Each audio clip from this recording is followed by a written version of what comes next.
Nirmala kenyam kanasan kontin baurashime bajeling. Kajan guasame ngut kan konore rajadana bana lat kakwi ring nitin tuwagre wika gambela. Deji jogono jin nywaga kanasan kokien. Ko biladin content banung ka kanwar online TV bikan chamala shupkaji. Gorno jin brajame bajeling agwa. An wala shanga jandang dioka pai dioka ron kina daro di jandang roidongwan. Bana rajime bana jeling kel. Kamen shoda lare wish ka gambela ke ka witin konen te ka gambela kambar kanen wari ka doba danan to hore ka je rewi ka gambela de jogno jin nywaga kana sin ko kientin kontin gorga jeno de kan tong nuar de kanaling ban shure raja dana ban linga jen gwasme kenam gwasme te ka tibu kon ka kwen men yam chala de no sha nuar sha ka ma rewi ka ma ko de ber shinwa shibar shi ga jen gwas dan te ka tin shikano ka makot shikan war shikan kamak shala no en riak matoko gwas nan ga chengder an gwas mo mission war shikan goro no dongde kan rodian gang ke kaber shala no shikume ka tagyok ko shikan goro no de kor madere rum no kan berla kan be began war began ga dwan match kaka iyo misha ka goro no dongde na nyinga ke bikana ngwa joka bikum boben namo rekel mi chitu gan tongami chinwar chi lodin je ga lon ko kume tere wish and dana te ber tiketen kan ber chiken yade ki kan la de wuja dan tiketen ka la kan jere wish ka bikana be ma gwa dan tiketen en namo kel mi chi lodin war chi jat ka je en gwasmi en namo agenda an chor la re wi ka makot ka do dan en chalat ka jen wo shanwar sha ka mak eno mite ko raj mishaling anu chitwok jaro mishena me are gwadana shaga maktin tel mishalat chitko dong te gram sha berki te ram cha yide cha jabatan telran chalana jeno shanwer shaka mak dundo tel bot miche chop ka dobdanan chalat keje ki tel mishana ngai ke kwide gwas me mem kon ko linga kwi gambela ke kwiringen kon lat korodien en gambela gora mal ke jen gwas me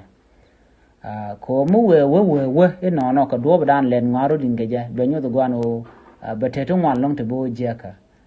gor jeno de mal de jamare leka ane den kon la mal la kana lat ke ko do dan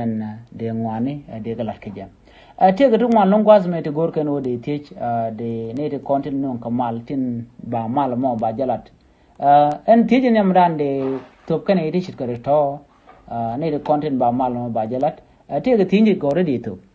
te janyam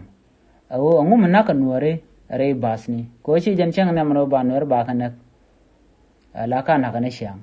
de te nya o ko kor gwas mu ber ngum na kan wore ana mo dara kel me de kan yal content ba malamo ba jalat aken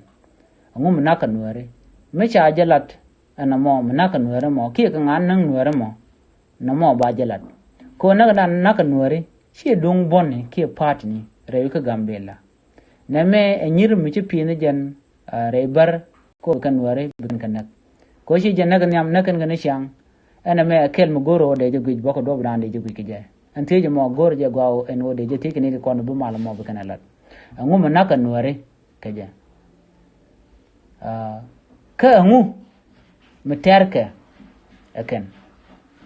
kurundi alati ngum terke ko deje kula ngaje no nuar liu kan ga kwina maka barna kan nuar ka kwina maka mena kana banka chalu dan na kana me cha jalat na mo bejelong ko cha kor mu ko ke tare cha je de ter cha ne cha na cha gare nak banka ko ke mena le roda gwas me te garo me chalat bar ka ngade ka mishal ke clubhouse en clubhouse mo jana application online right katin ka tugling list lat kana no mandana naka nuare akwi dabka kana lies kana nuare gor kana no de kan dab dan tere wish ka jor ki man tere wish andan te man de berten ka nuar zo ka nyak zone kani go nuaro be kana kan ene me yakaj tele nuar te chi ber chi kan kamak tele nuar te chi gwa dan te berten ko be kan dab den ki le den be kana kan ashang na me dabten tele nuar mi dwar man kanten re dab ko manan sham ka ber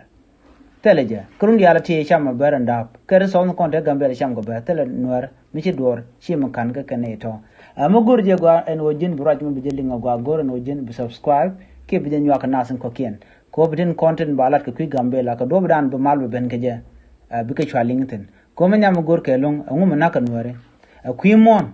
me kwi mon en we chwal ke nuer ber sap en dan ten nuer ten ke nuer nation and nationality ken shup kan dis rewe ke Gambela kan doro to gwa se dan ke ron kin dar wol badek me changa cha je ngare ke Gambela chane diala to cha ki do dial rewe ke Gambela do dang di ko andoro dini jana nuer rawde anyak dio diena majang ngwandien komo andi diena opo kanang di kan doro ti cha ju no yen bialet ke dul ke dul te nyot culture kun ci bar ci kan me ka guardian ci majang me ka guardian ci dor ko ken ci me guardian ci nuer ci me ka guardian medan en gwasidan me ci ngar me ci tok ci ber la no yen nuer bi ajen gwadan cha kam ye ke me cha tanye kumen o nuer ber sep ki nuer nation and nationality village ana mo che gaf ki ngang no me tot ci jenno an gwazamo chu kori orien tok ne yan gwasidan ke ci jen chang ne no bana ni le we ke Gambela ci tok ken ron kin darol bade ken ne ben ana mo kwai keje kedi ngon tuok dawi tonga mi shire men lingen no la na de nyin ka makot nyin na ka pul dang ka bera jen bukan wer bukan ko ma gor kan no de kan wer de kan ga jo gon tin konte katen chet ka wi yere gwad dam tin wer kan ga kakten la bera jen bukan na wona ano luj kana ana mo ken kontin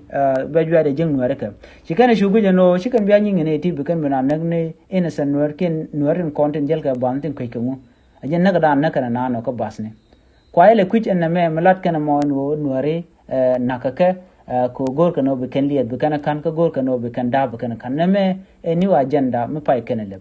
gor no jen bitin kon lat ko rodien be kelin ka do brande maldar ban jero ke Gambela ka ku kon lat ko rodien ne to ngano ga jede maldar ban dundo ci bar ci kana no agenda no gor kon de ko ngi jen gwasme en ban le ni jigum do dien tuje paro jen o jen be subscribe ke bi Nuer Online TV bi jen wa kana asan ko ken ya tega mal bye bye